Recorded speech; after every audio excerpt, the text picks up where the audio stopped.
when you started, you were in your 50s in the first 2022. Then you've made a lot of improvements. And as of this morning, when I uploaded your data, now you're competing with Susan Sirrota. Your days in AR are 10. How do you achieve that? What do you do to make that happen with that phenomenal growth that you have? Yeah. So again, this comes back to, again, what we do in the mastermind group is we learn what things are, we understand what they are, and then we say, what do we need to do to make this better? And you go and implement it in your day-to-day practice, and you come back and look back and see, okay, is what I did affecting this? So what we do is we have systems.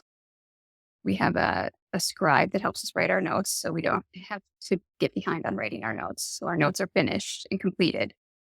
We then, when our notes are completed, we have built the CPT codes, and we have a coder that follows us within 24 hours to check all the coding and have everything ready to bill.